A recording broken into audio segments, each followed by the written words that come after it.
ವಿಶೇಷ ಕಾರ್ಯಕ್ರಮಕ್ಕೆ ಮತ್ತೊಮ್ಮೆ ಸ್ವಾಗತ. ಯಡಿಯೂರಪ್ಪನವರೇ, ತಾವು ರೈತ ನಾಯಕರು, ನಾನು ರೈತ ಪರ ಅಂತ ಹೇಳ್ಕೊಂಡ್ಬಂದ್ರಿ. ತಾವು ಅಧಿಕಾರಕ್ಕೆ ಬಂದಾಗಲೇ ರೈತರಿಗೆ ಒಂದು ಗೋಲಿಬಾರ್ ಪ್ರಕರಣ ಆಗೋಯ್ತು.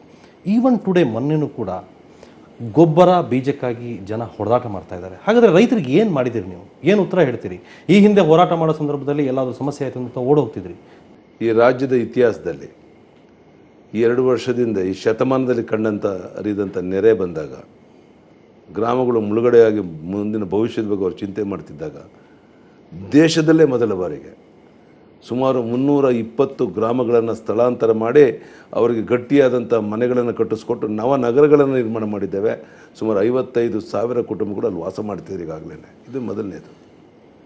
ಈ ದೇಶದ ಇತಿಹಾಸದಲ್ಲಿ ಇಷ್ಟು ದೊಡ್ಡ ಪ್ರಮಾಣದಲ್ಲಿ ಬಡ್ಡಿ ಕೊಡ್ತಿದ್ದಂಥ ರೈತರಿಗೆ ಕೇವಲ 3%, 4% ಅಂತೇಳಿ ಈ 1% ಇಳಿಸಿರುವಂಥ ಯಾವುದಾದ್ರು ಸರ್ಕಾರ ಇದ್ದರೆ ಅದು ಭಾರತೀಯ ಜನತಾ ಪಾರ್ಟಿ ಸರ್ಕಾರ, ಅದು ನಮ್ಮ ಸರ್ಕಾರ. ರಸಗೊಬ್ಬರಿಗೆ ಅಗತ್ಯ ಇರುವಂಥ ಸಬ್ಸಿಡಿಗೆ ದೊಡ್ಡ ಪ್ರಮಾಣದಲ್ಲಿ ದುಡ್ಡು ಕೊಟ್ಟು ರಸಗೊಬ್ಬರವನ್ನು ದಾಸ್ತಾನು ಮಾಡಿ ಗೊಬ್ಬರವನ್ನು ಸಮಯಕ್ಕೆ ಸರಿಯಾಗಿ ಕೊಟ್ಟು ಬಿತ್ತನೆ ಬೀಜಕ್ಕೆ ಕಡಿಮೆ ಬೆಲೆಯಲ್ಲಿ ಬಿತ್ತನೆ ಬೀಜವನ್ನು ಕೊಟ್ಟು ಇಲ್ಲ ಸ್ವಾಮಿ, ದಟ್ ಇಸ್ ನಾಟ್ ಕರೆಕ್ಟ್. ರೈತ ನೋಡಿ, ಮುಸ್ಕುನ ಜೋಳ 500-600 ರೂಪಾಯಿ ಕೇಳೋರು ಇರಲಿಲ್ಲ, ಇವತ್ತು 1,100-1,200 ರೂಪಾಯಿ ಆಗ್ತಾಯಿದೆ. ಭತ್ತಕ್ಕೆ ಬೆಂಬಲ ಬೆಲೆ ಕೊಟ್ಟು ಯಾವುದೇ ಸಂಕಷ್ಟದಲ್ಲಿ ಸಿಕ್ಕಾಗ ರೈತನಿಗೆ ನಮ್ಮ ಶಕ್ತಿ ಮೀರಿ ಅವನ ನೆರವು ಬರುವಂಥ ಪ್ರಯತ್ನ ನಾವು ಮಾಡಿದ್ದೇವೆ. ರೈಟ್ ಸರ್, ಈಗ ತಮ್ಮ ಹೋರಾಟ ಆಯಿತು, ಜನಪ್ರಿಯತೆ ಆಯಿತು, ಮುಖ್ಯಮಂತ್ರಿ ಆಯಿತು, ಉನ್ನತ ಶಿಖರ ಎತ್ತರಕ್ಕೆ ಏರಾಯಿತು. ತಾವು ಮುಂದೆ ಏನು ಮಾಡಬೇಕು ಅಂದ್ಕೊಂಡಿದ್ದೀರಿ? ಈ ಜನ್ಮದಲ್ಲಿ ಯಡಿಯೂರಪ್ಪ ಹಿಂದೆ ನೋಡಿಲ್ಲ, ಕೆಳಗೆ ಇಳಿಯೋ ಪ್ರಶ್ನೆ ಇಲ್ಲ. ಭಗವಂತನ ದಯೆಯಿಂದ ಜನರ ಆಶೀರ್ವಾದ ಇರೋದರಿಂದ ನಾನು ಮತ್ತೆ ಮತ್ತೆ ಮೆಟ್ಲೆತ್ಕೊಂಡು ಮೇಲೆ ಇರ್ತಾನೆ ಅನ್ನೋ ವಿಶ್ವಾಸ ನನಗಿದೆ. ಬಹಳ ಮುಖ್ಯವಾಗಿ ಏನು ಗೊತ್ತೇನೋ, ನಾವು ಜನರ ಮಧ್ಯೆ ಇರ್ತೀವಿ ಇರಲೋ ಭಾಳ ಮುಖ್ಯವಾದಂಥ ಸಂಗತಿ. ಮುಖ್ಯಮಂತ್ರಿ ಆಗಿರೋದಲ್ಲ ಮುಖ್ಯ, ಜನರ ಮಧ್ಯೆ ಇರುವಂಥದ್ದು. ನನ್ನ ಆಸೆ ಇರುವಂಥದ್ದು ಬರೋ ದಿವಸಗಳಲ್ಲಿ ಜನರ ಮಧ್ಯೆ ಇದ್ದು ಅವರಲ್ಲಿ ಆರ್ಥಿಕವಾಗಿ ಸ್ವಾವಲಂಬಿಗಳನ್ನು ಮಾಡಿ ಕೈ ಚಾಚಿ ಬೇಡೋದ್ರ ಜಾಗದಲ್ಲಿ ಕೈ ಚಾಚಿ ಕೊಡುವಂಥ ಶಕ್ತಿನ ತಂದು ಪ್ರತಿಯೊಂದು ಮನೆಯಲ್ಲಿ ವಿದ್ಯಾವಂತ ಯುವಕ ಯುವತಿಯರಾಗಬೇಕು. ಇದು ನನ್ನ ಕನಸು. ಅದಕ್ಕಾಗಿ ಭಾಗ್ಯಲಕ್ಷ್ಮಿ ಯೋಜನೆ ತಂದದ್ದು. ಅದ್ರ ಜೊತೆಗೆ ಅಧಿಕಾರ ನಡೆಸಿದಂಥವ್ರು ಈ ಭಾಗ್ಯಲಕ್ಷ್ಮಿ ಯೋಜನೆನ 25 ವರ್ಷದ ಮುಂಚೆ ತಂದಿದ್ದರೆ ಇವತ್ತು ಕೂಲಿ ಮಾಡೋ ನನ್ನ ತಾಯಿಯಂದರು ಇವತ್ತು ಡಾಕ್ಟ್ರಾಗಿ, ಎಂಜಿನಿಯರ್ ಆಗಿ, ವಿದ್ಯಾವಂತರಾಗಿರ್ತಾಯಿದ್ರು. ಆ ಮುಂದಾಲೋಚನೆ ಕೇಂದ್ರ ಹಿಂದಿನ ಸರ್ಕಾರದಲ್ಲಿ ಯಾರೂ ಮಾಡಲಿಲ್ಲ. ಅದನ್ನು ಯಡಿಯೂರಪ್ಪ ನಾನು ಮಾಡಿದ್ದೇನೆ. ಸಾಯಂಕಾಲ ಹಾಲು ಹಿಡ್ಕೊಂಡು ಹೋಗ್ತಲ್ಲ ನಮ್ಮ ತಾಯಿ, ಪ್ರತಿ ಲೀಟರ್ ಹಾಲಲ್ಲಿ 2 ರೂಪಾಯಿ ಸರ್ಕಾರದ ದುಡ್ಡಿದೆ, ಯಡಿಯೂರಪ್ಪನ ದುಡ್ಡಿದೆ ಅನ್ನೋದನ್ನು ಅವಳು ಮರೆಯೋಲ್ಲ. ಶಾಲೆಗೆ ಹೋಗ್ಬೇಕಾದ್ರೆ ಸೈಕಲಲ್ಲಿ ಹೋಗ್ಬೇಕಾದ್ರೆ ಯಡಿಯೂರಪ್ಪನ ಸೈಕಲ್ ಅಂತ ಅವ್ರ ಅಜ್ಜಿ ಹೇಳ್ತಾಳೆ, ಅವ್ರ ತಾಯಿ ಹೇಳ್ತಾಳೆ, ಆ ಮಗು ನೆನಪು ಮಾಡ್ತಾಳೆ. ಯಾಕೆ ಸ್ವಾಮಿ ಹಿಂದಿನವ್ರು ಯೋಚನೆ ಮಾಡಲಿಲ್ಲ? ಸಾವಯವ ಕೃಷಿಕನ ಮನೆ ಬಾಗಿಲಿಗೆ ಹೋಗಲ್ಲಿ ಕುಂತು ಆ ರೈತರನ್ನು ಸೇರಿಸಿ ಅವನಲ್ಲಿ ಇವತ್ತಿನ ರಸಗೊಬ್ಬರನ ಉಪಯೋಗಿಸ್ದೇನೆ ಇವತ್ತಿನ ಹಿಂದಿನ ಹಳೆಯ ಪದ್ಧತಿಯನ್ನು ಮಾಡ್ಕೋಬೇಕು, ಭೂಮಿ ಪರ್ವತದಿಂದ ಉಳಿಸ್ಕೋಬೇಕು ಅಂತ ಹೇಳ್ದವನು ಯಾರು? ಯಡಿಯೂರಪ್ಪನವರು ಅಧಿಕಾರಕ್ಕೆ ಬಂದಾಗ ಹೆಚ್ಚು ಜನರನ್ನು ನಂಬಲೇ ಇಲ್ಲ. ಅವರು ನಂಬಿದ್ದು ದೇವರನ್ನು, ದೇವಸ್ಥಾನಗಳನ್ನು, ಜ್ಯೋತಿಷಿಗಳನ್ನು. ಹಾಗಾಗಿ ಕೊನೆ ಈ ಹಂತದಲ್ಲೂ ಕೂಡ ಈ ಎಲ್ಲ ಬೆಳವಣಿಗೆಗಳು, ಈ ಪ್ರಕರಣಗಳು CBI ತನಿಖೆ ಗಮನಿಸ್ತಾ ಇದ್ದರೆ ನಂಬಿದ ದೇವರು ಕೂಡ ನಿಮ್ಮನ್ನು ಕೈ ಬಿಟ್ಟಿದ್ದಾನೆ ಅಂತ? ಖಂಡಿತ ಕೈ ಬಿಟ್ಟಿಲ್ಲ. ನಂಬಿದ ದೇವ್ರನ್ನ ಕೈ ಹಿಡಿದಿರೋದ್ಲೇ ಇಷ್ಟೊಂದು ಆತ್ಮವಿಶ್ವಾಸದಿಂದ ಇವತ್ತು CBI ತನಿಖೆ ಆದೇಶ ಬಂದು ನಮ್ಮನೆ ರೈಡ್ ಆದಮೇಲೂ ಸಹ ನಿಮ್ಮನ್ನು ಕೂರ್ತಿ ಎದುರುಗಡೆ ಮಾತಾಡೋದು. ಅದಕ್ಕೆ ದೈವಬಲ ಇರೋದಕ್ಕೆ ನಾನು ಅದನ್ನು ಮಾತಾಡ್ತಾ ಇರುವಂಥದ್ದು. ಒಂದು ಕಡೆ CBI ಕೇಸ್ಗಳು, ಕೋರ್ಟ್ಗಳನ್ನ ಎದುರಿಸೋಣ, ಇನ್ನೊಂದು ಕಡೆ ರಾಜ್ಯದ ಜನರ ಸಂಕಷ್ಟಕ್ಕೆ ಸ್ಪಂದಿಸೋದು. ಪಾರ್ಟಿ ಬಿಟ್ಟು ಹೋಗ್ತೀನಿ ಅಂದರೆ ಎಲ್ಲಿ ಹೋಗ್ತೀರಿ? ನೋಡಿ, ಕಳೆದ 3-4 ದಿವಸ ನಮ್ಮ ನಾಯಕರೆಲ್ಲ ಮಾತಾಡ್ತಾರೆ, ರಾಷ್ಟ್ರೀಯ ನಾಯಕರು. ಈಗ ತಾನೇ ನಮ್ಮ ಸತೀಶ್ ಜಿಯವರು ಬಂದು ಹೋದರು. ನಮ್ಮ ರಾಷ್ಟ್ರೀಯ ನಾಯಕರು ಇವತ್ತು ದೂರವಾಣಿ ಮೂಲಕ ಸಂಪರ್ಕ ಮಾಡಿದರು. ಒಂದು 2-3 ದಿವಸ ಅವರೆಲ್ಲ ಬರ್ತಾರೆ, ಕುಂತು ಚರ್ಚೆ ಮಾಡ್ತೇವೆ.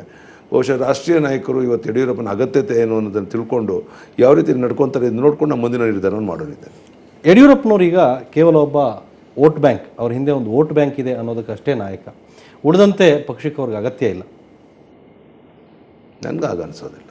ನಾನು ಅನಗತ್ಯವಾಗಿ ನಮ್ಮ ರಾಷ್ಟ್ರೀಯ ನಾಯಕರನ್ನು ತಪ್ಪು ತಿಳ್ಕೊಳ್ಳೋದಕ್ಕೆ ನಾನು ಇಷ್ಟಪಡೋದಿಲ್ಲ.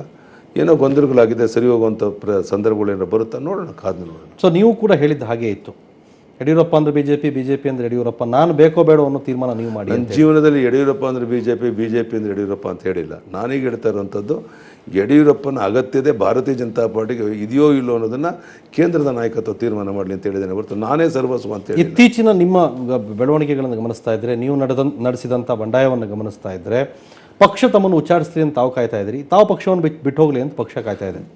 ನನಗೆ ಯಾವುದೇ ಉಚ್ಚಾಟನೆ ಮಾಡಲಿ ಅಂತ ಕಾಯುವಂಥ ಅಗತ್ಯ ಇಲ್ಲ ರೀ.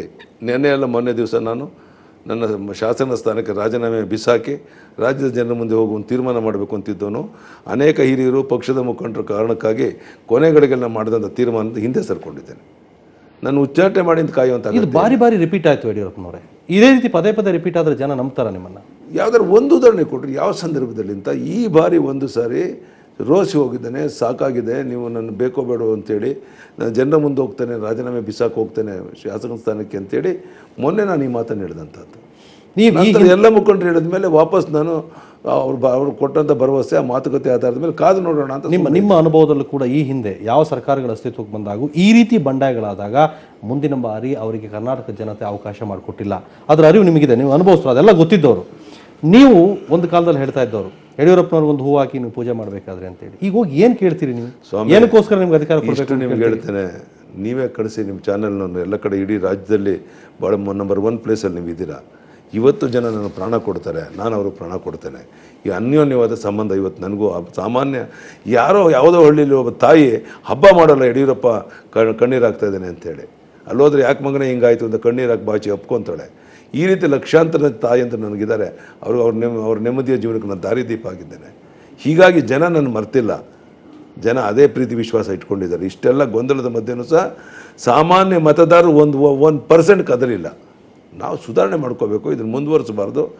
ಪಕ್ಷದ ಹಿತದೃಷ್ಟಿ ಇಷ್ಟೆಲ್ಲ ಆದ್ಮೇಲೂ ಕೂಡ ಯಡಿಯೂರಪ್ಪನವ್ರ ಮಾತುಗಳನ್ನ, ಯಡಿಯೂರಪ್ಪರ ನಾಯಕತ್ವವನ್ನು, ಯಡಿಯೂರಪ್ಪರ ಪಕ್ಷವನ್ನು ನಂಬುತ್ತಾರೆ ಅನ್ಕೊಂಡಿದ್ರು ತಾವು ರಾಜ್ಯದ ಜನ? ನಾನು ಹೇಳಿದ್ದೇನೆ ನಿಮ್ಗೆ, ಇವತ್ತು ಯಡಿಯೂರಪ್ಪನ ಪಕ್ಷ ಭಾರತೀಯ ಜನತಾ ಪಾರ್ಟಿಯನ್ನು ರಾಜ್ಯದ ಜನ ಬಾಚಿ ಒಪ್ಕೊಳ್ಳೋಕೆ ಈಗಲೂ ಸಿದ್ಧ ಇದ್ದಾರೆ. ಇನ್ನು ಮತ್ತೆ ಇದೇ ರೀತಿ ಮುಂದುವರಿದಾನೆ, ಜನರಲ್ಲಿ ಒಂದು ವಿಶ್ವಾಸ ಬರೋ ರೀತಿ, ಒಳ್ಳೆ ಆಡಳಿತ ಕೊಡೋ ರೀತಿಯಲ್ಲಿ ಮುಖ್ಯಮಂತ್ರಿಗಳು, ಸರ್ಕಾರ ನಡೆಸೋರು ಮರುಚಿಂತನೆಯನ್ನು ಮಾಡಿ ಸರಿದಾರಿಯಲ್ಲಿ ಹೋಗುವಂಥ ಪ್ರಯತ್ನ ಅವ್ರು ಮಾಡಬೇಕು. ಆ ದಿಕ್ಕಿನಲ್ಲಿ ನಮ್ಮ ರಾಷ್ಟ್ರೀಯ ನಾಯಕರು ಬರ್ತಾ ಇದ್ದಾರೆ, ಕೊಂಚ ಚರ್ಚೆ ಮಾಡ್ತೇವೆ, ಸರಿ ಮಾಡೋಕ್ಕೆ ಸಾಧ್ಯ ಸರಿ ಮಾಡ್ತೇವೆ. ಸೊ ತಾವು ಇಷ್ಟೆಲ್ಲ ಸಮಸ್ಯೆಗಳ ಸುಳಿಯಲ್ಲಿ ಸಿಲುಕು ಹಾಕ್ಕೊಂಡು CBI ತನಿಖೆ ಮುಂದೆ ಕೂತಿದ್ರು ಕೂಡ ಇಷ್ಟೊಂದು ಕಾನ್ಫಿಡೆಂಟಾಗಿ ಮಾತಾಡ್ತಾ ಇದ್ದೀರಿ, ಏನು ಕಾರಣ? ಏನು ಮಾಡೋ ಸ್ಥಿತಿಯಲ್ಲಿ ಇಲ್ಲದೆ ಕಾನ್ಫಿಡೆಂಟ್ ಆಗಿ ಕೂತಿದ್ರು? ನೋಡಿ, ನೀವು ಏನು ಬೇಕಾದ್ರೂ ಊಹೆ ಮಾಡ್ಬೋದು. ನನಗೆ ಜನರ ಬಗ್ಗೆ ವಿಶ್ವಾಸ ಇದೆ, ದೇವರು ನನ್ನ ಕೈ ಬಿಡಲು ಅನ್ನೋ ವಿಶ್ವಾಸ ಇದೆ. ಇಲ್ಲೇ ಒಬ್ಬ ಪುರಸಭಾ ಸದಸ್ಯನಾಗಿದ್ದನು ಈ ರಾಜ್ಯದ ಮುಖ್ಯಮಂತ್ರಿ ಆಗಕ್ಕೆ ಸಾಧ್ಯ ಇರಲಿಲ್ಲ. ಇಂಥ ಸಂಕಷ್ಟದ ಮೊದಲು 70-75 ಜನ ಶಾಸಕರು, 15 ಜನ MP ಗಳು ನನ್ನಿಂದ ನಾನು ಇಟ್ಕೊಳ್ಳೋಕೆ ಸಾಧ್ಯ ಆಗ್ತದೆ. ಅಕಸ್ಮಾತ್ CBI ಬಂದು ಜೈಲಿಗೆ ಕಳಿಸಿದ್ರು ಅವ್ರಲ್ಲ ನಿಮ್ಮ ಜೊತೆ ಇರ್ತಾರ? ಅಕಸ್ಮಾತ್ ಏನಾಗುತ್ತೆ ಅನ್ನೋದಕ್ಕೆ ಇವತ್ತು ಯಾಕೆ ಉತ್ತರ? ಅಕಸ್ಮಾತ್ ಏನಾಗುತ್ತೆ ಎದುರಿಸೋಣ. CBI ಒಂದು ಸಮಗ್ರವಾದಂಥ ಒಂದು ಒಳ್ಳೆಯ ಒಂದು ಸಂಸ್ಥೆ, ತನಿಖೆ ಮಾಡಿ ಒಂದು ತಪ್ಪು ಸರಿ ಅಂತ ಹೇಳುವಂಥ ಸಂಸ್ಥೆ. ಅವ್ರು ಏನು ಆದೇಶ ಕೊಡ್ತಾರೆ ಪೂರ್ಣ ಪರಿಶೀಲನೆ ಮಾಡಿ ಅವ್ರು ನಮಗೆ ನ್ಯಾಯ ಕೊಡ್ತಾರೆ. ನನ್ನ ಪ್ರಾಮಾಣಿಕವಾಗಿದ್ದೇನೆ ಅನ್ನೋ ವಿಶ್ವಾಸ ನನಗಿದೆ. ತನಿಖೆಯವ್ರಿಗೆ ಬಿಟ್ಬಿಡೋಣ, CBIನವ್ರಿಗೆ ಏನು ಮಾಡಬೇಕು ಅನ್ನೋ ತೀರ್ಮಾನವನ್ನು ಅವ್ರಿಗೆ ಬಿಟ್ಟೋಣ. ಈಗಾಗಲೇ CBI ದಾಳಿ ನಡೆದಿದೆ, ತನಿಖೆ ನಡೀತಾ ಇದೆ. ಈ ಸಂದರ್ಭದಲ್ಲಿ ತಮ್ಮ ಜೊತೆಯಲ್ಲಿರೋರಿಗೆ, ತಮ್ಮ ವಿರೋಧಿಗಳಿಗೆ ಏನು ಹೇಳಕ್ಕೆ ಬಯಸ್ತೀರಿ? ಯಡಿಯೂರಪ್ಪ ಈ ನಾಡಿನ ಜನರ ಸಂಕಷ್ಟಕ್ಕೆ ಸ್ಪಂದಿಸೋಕ್ಕೆ ನಂದಿದೇ ದಾರಿನಲ್ಲಿ ಮುಂದೆ ಕಾರ್ಯಕ್ರಮ ರೂಪಿಸ್ಕೊಂಡು ನಾನು ಹೋಗ್ತೇನೆ. ತನಿಖಾ ವ್ಯವಸ್ಥೆಗಳು ಅದ್ರ ಪಾರ್ಗ ಅದು ನಡೆಯುತ್ತೆ. ಅದನ್ನು ಒಂದಕ್ಕೊಂದು ಮಿಕ್ಸಪ್ ಮಾಡಿದ್ದೇನೆ. ನನ್ನ ಹೆಚ್ಚು ಸಮಯವನ್ನು ರಾಜ್ಯದಲ್ಲಿ ಪ್ರವಾಸ ಮಾಡಿ ಜನರ ಸಂಕಷ್ಟಕ್ಕೆ ಸ್ಪಂದಿಸೋಕ್ಕೆ, ಈಗಿರುವಂಥ ಗೊಂದಲವನ್ನು, ಈ ಪಕ್ಷದಲ್ಲಿರುವಂಥ ಗೊಂದಲವನ್ನು ಸರಿಪಡಿಸಿ ಜನರಲ್ಲಿ ಒಂದು ವಿಶ್ವಾಸ ಮೂಡಿಸೋಕ್ಕೆ ಏನಾದ್ರು ಸಾಧ್ಯ ಆಗೋದಾರೆ ಅದಕ್ಕೆ ಹೆಚ್ಚಿನ ಆದ್ಯತೆ ನಾನು ಕೊಡ್ತೇನೆ. ಥ್ಯಾಂಕ್ ಯು ಸರ್, ನಮ್ಮ ಜೊತೆ ಇಷ್ಟೊತ್ತು ತಮ್ಮ ಅವಧಿಯನ್ನು ಮೀಸಲಿಟ್ರಿ. ಧನ್ಯವಾದ ನಮ್ಮ ಜೊತೆ ಇಷ್ಟೊತ್ತು ಮಾತಾಡಿದ್ದಕ್ಕೆ. Thank you. ಸೊ ಇದಿಷ್ಟು ರಾಜ್ಯದ ಮಾಜಿ ಮುಖ್ಯಮಂತ್ರಿ BS ಯಡಿಯೂರಪ್ಪ ಅವರ ಜೊತೆಗಿನ ಮಾತು. ಅವರು ಇವತ್ತು ಬೆಳಗ್ಗೆ ಅಷ್ಟೇ CBI ದಾಳಿಯನ್ನು ಎದುರಿಸಿದ್ದಾರೆ, ಆದರೆ ಕಾನ್ಫಿಡೆಂಟ್ ಆಗಿ ಸುವರ್ಣ ನ್ಯೂಸ್ ನೇರ ಪ್ರಸಾರದಲ್ಲಿ ರಾಜ್ಯದ ಜನತೆಯ ಮುಂದೆ ಅವರ ಅನೇಕ ಮನಸ್ಸಿನಲ್ಲಿರುವ ವಿಚಾರಗಳನ್ನು ಸುವರ್ಣ ನ್ಯೂಸ್ ಹೊರಗೆಳೆಯುವ ಪ್ರಯತ್ನ ಮಾಡ್ತು. ಅಷ್ಟೇ ಪ್ರಾಮಾಣಿಕತ ಉತ್ತರವನ್ನು ಕೂಡ ಯಡಿಯೂರಪ್ಪನವರು ನಮ್ಮ ಮುಂದೆ ಇಟ್ಟಿದ್ದಾರೆ. ಇದು ಇವತ್ತಿನ ವಿಶೇಷ. ಕ್ಷಣ ಕ್ಷಣದ ಸುದ್ದಿಗಾಗಿ ನೋಡ್ತಾ ಇರಿ ಸುವರ್ಣ ನ್ಯೂಸ್ 24/7.